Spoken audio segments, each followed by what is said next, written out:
मुजव्विज़ा 27वीं तरमीम ऑपोजिशन का सख्त रद्द-ए-अमल, इत्तेफाक राय के बगैर तरमीम नहीं होगी। राना सनाउल्लाह, हुकूमती इत्तेहाद की नंबर गेम पूरी, क्या इत्तेफाक राय होगा?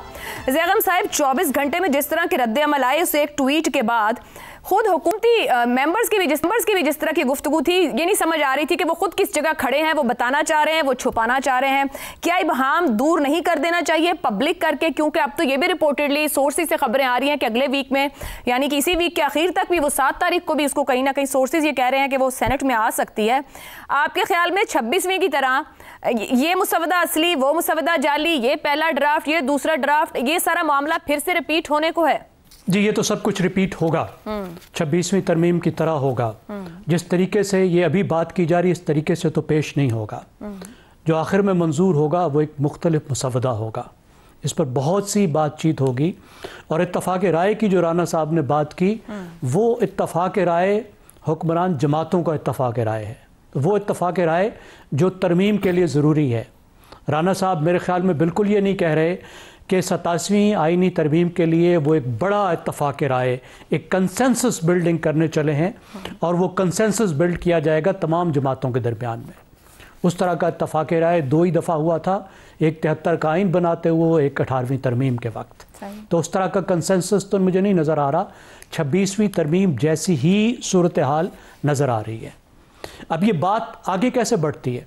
सबसे पहले तो जो सेंट्रल एग्जीक्यूटिव कमेटी है पाकिस्तान पीपल्स पार्टी की, वो जब मिलेगी तो फिर वो अपने कार्ड पीपल्स पार्टी सामने रख देगी कि पीपल्स पार्टी का मौक़िफ़ क्या है, क्या वो फौरी तौर पे देने को तैयार है, क्या देने को तैयार नहीं है, किस बात पे वो निगोशिएशंस की तरफ चल रहे हैं। वैसे मौलाना को मनाने की कोशिश की जाएगी। बैठ रही है सीसी के पास, कोई ड्राफ्ट तो होगा। आपकी क्या राय? जाहिर बात है जब वो मुशावरत करने लगे हैं तो किसी तो ब्लैक एंड व्हाइट चीज़ पे कर रहे होंगे।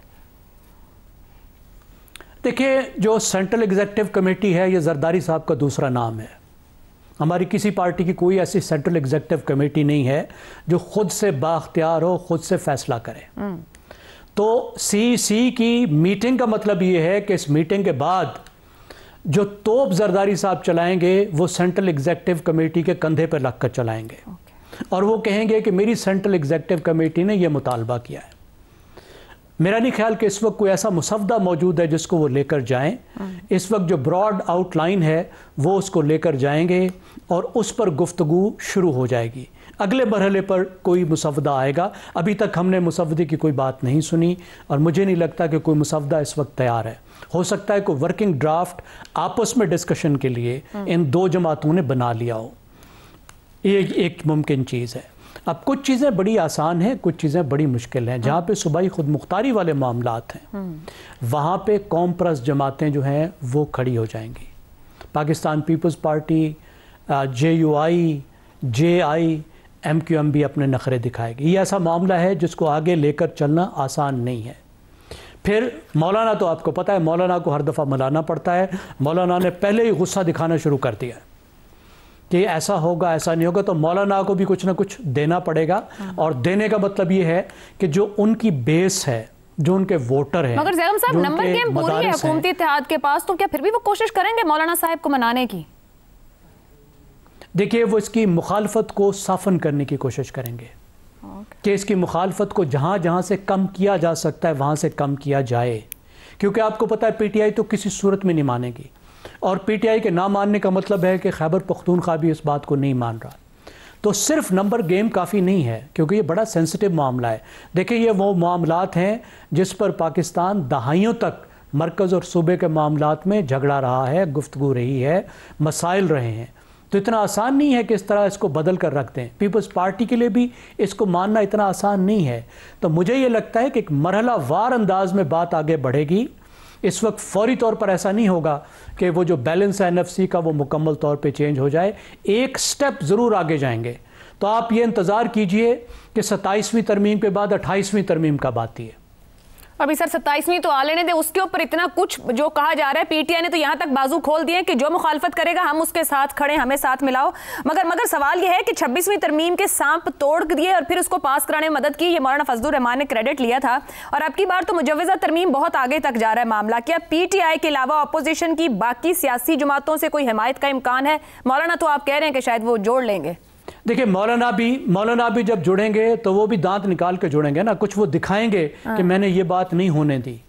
वही मैं आपसे अर्ज कर रहा हूँ कि उसी तरीके से नहीं होगा जिस तरीके से हुकूमत मानना चाहेगी, लेकर जाना चाहेगी। एक स्टेप तो आगे वो जा सकती है, अपनी हर बात नहीं मनवा सकती, लेकिन जो कौम परस्त जमातें हैं वो हरगिज़ नहीं मानेंगी। हो सकता है वो पीटीआई के साथ चली जाए, तो उनको भी किसी ना किसी तरीके से मनाना पड़ेगा, ऐसी चीज़ लानी पड़ेगी कि वो तमाम तर जो हैं वो खिलाफ में ना जाए। पीटीआई का तो कोई चांस नहीं है। जैसे आपने कहा कि पीटीआई ने पहले ही कह दिया है 26वीं तरमीम को भी रोल बैक करना उसका मुतालबा रहा है, तो 27वीं तरमीम के साथ वो कैसे जाएगी? ठीक हो गया, वैसे भी वो अपोजिशन में है। तो जी ठीक है। इफ्तिखार साहब ये फरमाइएगा कि नवाज दौर की एक अहम नज़ीर मौजूद है 1997 की 2/3 अक्सरियत के बावजूद, जो उस वक्त 13वीं तरमीम लाई गई, पीपल्स पार्टी को ऑन बोर्ड किया गया और उसकी पूरी हिमायत मौजूद थी और जमहूरी हलकों से भी उसको सपोर्ट मिला था। इत्तेहादी हुकूमत के पास नंबर गेम पूरी है। अब पीपल्स पार्टी भी सभी लोग कहते हैं कि मान ली जाएगी या मना ली जाएगी। क्या मुजव्वज़ा तरमीम वो हिमायत हासिल कर पाएगी जिसको हम कौमी इत्तेफाक राय कहते हैं, क्योंकि बहुत ज़्यादा इसके ऊपर क्रिटिसिज्म भी सामने आ रहा है? आयशा, बुनियादी बात तो ये है कि कोई ऐसा मसौदा हमारे सामने नहीं है कि जिसके बारे में मैं कम से कम अपनी राय का इज़हार करूं। मेरी तो यही ख्वाहिश है ना कि जो भी आइनी फैसले हों वो मिलजुल के हों, क्योंकि उनके असरात बहुत दूर तक जाते हैं और ये फेडरेशन है। इस हद तक तो ठीक है। और जो बातें हमारे सामने आई हैं, बिलावल भुट्टो के हवाले से सारी चीज़ें आई हैं ना हमारे सामने, उसमें यहाँ तक है NFC अवार्ड की जो बात, ये बात बहुत दफ़ा ज़ेर बहस आई पाकिस्तान में कि वफाक के पास पैसे कम हैं और सूबों के पास पैसे ज़्यादा जा रहे हैं। और दूसरी बात, वो जो इल्ज़ाम सूबों पे लगाते हैं वो ये कहते हैं सूबों की ज़िम्मेदारी थी कि वो अपने लिए जनरेट करें रेवेन्यू को, और कोई सूबा भी रेवेन्यू जनरेट करने के बारे में संजीदगी नहीं साबित कर सका। ये एक 18वीं तरमीम में जो बात कही उसके ख़िलाफ़ है।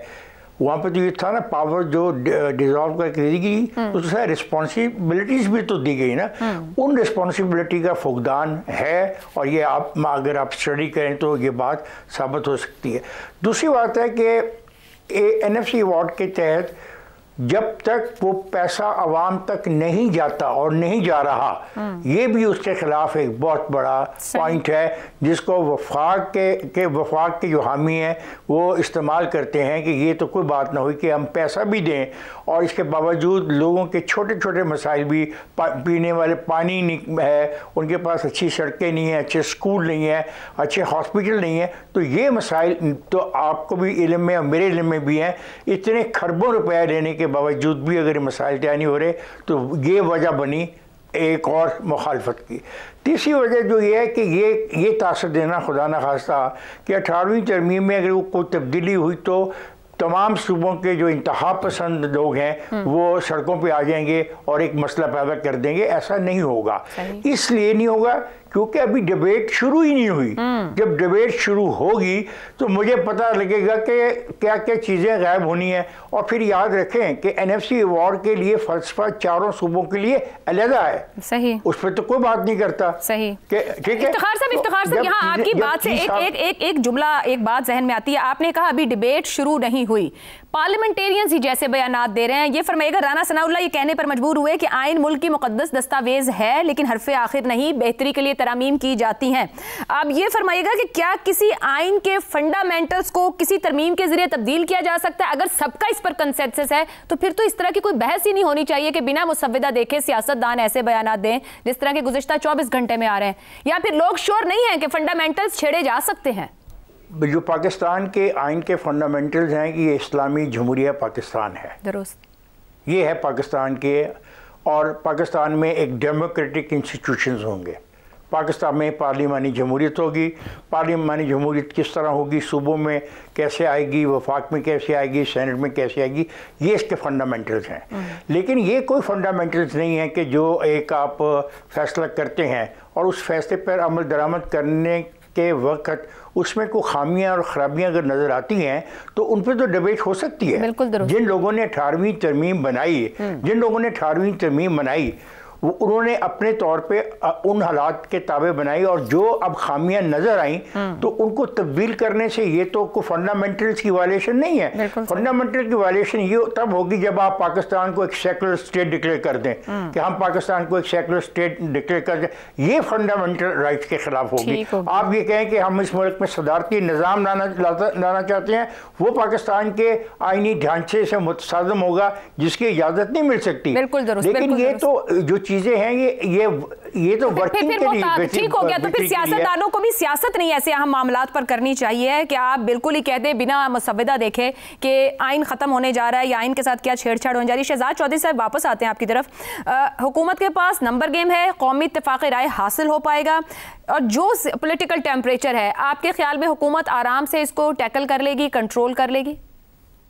मैं अपने 3 नुकात पहले आपका सर जवाब देने से पहले दोहरा दूं। सेनेट में अल्लाह करे कि 7 तारीख को ये इंट्रोड्यूस ना हो, क्योंकि इस पे बहुत खुली और डीप बहस की जरूरत है इन मामलात पे। मैं वजह बताता हूँ क्या है। नंबर 2, पीटीआई का ये कहना कि हम इसकी सख्त मुखालफत करेंगे, बगैर किसी डिबेट के, बगैर पूरी डिटेल सुने हुए, बगैर उसकी बहस में उलझे हुए, ये कैसे कोई फैसला कर सकता है कि मैं इसके साथ हूं, मैं इसका हामी हूं, मैं इसका मुखालिफ हूं। एक मुकम्मल तौर पर एक बैकरप्ट सोच है अगर इस किस्म की कोई चीज लेके आता है, चाहे वो इसके हामी है चाहे वो इसके मुखालिफ है। ये ऐसी बात नहीं होनी चाहिए। और तीसरी बात, अगर ये हुकूमत चाहे कि आज ये तरमीम पास होनी है या अगले दिन पानी है या 7 को ही पास होनी है, तो 7 को पास करवा सकती है। लेकिन वो जो एक बिल पास होगा वो एग्जेक्टिव का बिल होगा, एग्जेक्टिव का।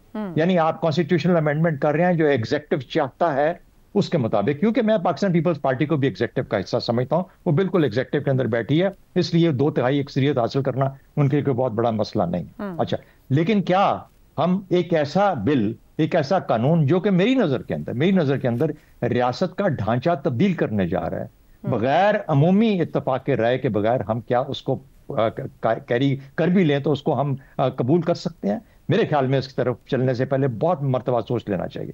2 चीजों की बात है। एनएफसी अवार्ड की बिल्कुल ठीक है, इसके ऊपर बहुत बात हुई और बहुत देर से हो रही है, और इसको लेकिन एनएफसी अवार्ड की आड़ में आप 2 इतनी बड़ी तब्दीलियां करने जा रहे हैं। कम से कम एक का तो हमें पता है, जो कि कॉन्स्टिट्यूशनल कोर्ट, जो कि जुडिशियल आपका ढांचा है, उसको और 26वीं तरमीम के बाद और खराब करने की, या और लोगों का अपना ख्याल हो सकता है, उसकी तरफ चलने का इरादा है।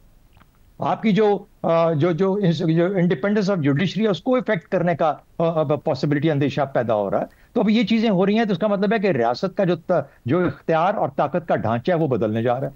जिस किस्म से आपने बैलेंस ऑफ पावर क्रिएट की हुई थी रियासत के अंदर, वो तब्दील होने जा रही है। तो क्या तो ये जो तब्दील होने जा रही है, क्या हमें खामखा बैठे बैठे 2/3 आ गई हमारे पास तो हम इस पाकिस्तान का नाम बदल दें, या हम इसको बोलें कि आज से सदारती निजाम है वगैरह वगैरह? ऐसा काम नहीं हो सकता। Balance of power is critical and crucial के डेमोक्रेसी और जमहूरियत के लिए, और इस आइन के तहत जिसको क्रिएट किया गया। दूसरी, हमें अभी तक पता नहीं है कि 243 में क्या होना है, उसमें क्या बहस है, लेकिन उम्मीद की जा सकती है कि 243 के अंदर तमाम जो सर्विसेज हैं उनके अंदर से इनपुट लेके और उनके अंदर एक इत्तेफाक राय पैदा जरूर किया गया होगा, जिसके बाद कि इतनी बड़ी तब्दीली अगर कोई है उसके अंदर, मुझे नहीं पता उसके अंदर है भी क्या या नहीं है। अच्छा, दूसरी बात आ जाते हैं कि जब भी आपको, और ये बहस किस किस्म की होनी चाहिए और क्यों ना हो, ये क्या हमने पॉलिटिकल पार्टीज के अंदर ही बहस करनी है, उन कमेटियों में करनी है जहां पीटीआई एग्जिस्ट नहीं करती?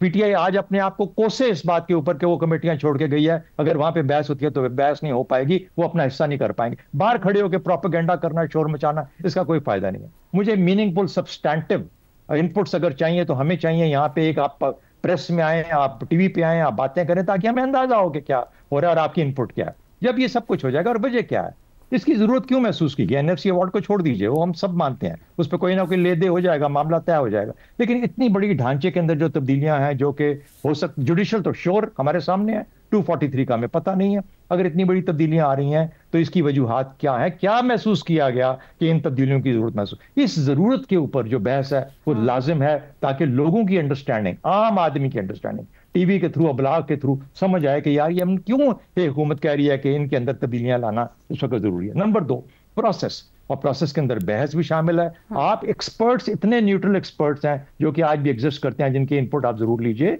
क्योंकि ये हमारी रियासत का मामला है, सही। ये हमारे मुस्तकबिल का मामला है। इसलिए हम ये नहीं कर सकते कि चूंकि मेरे पास आज मेजॉरिटी है तो मैं ये पास करवा सकता हूं। और फिर तीसरी बात, अगर कंसेंसस नहीं तो अमूमी इत्तेफाक राय लाना लाजिम है।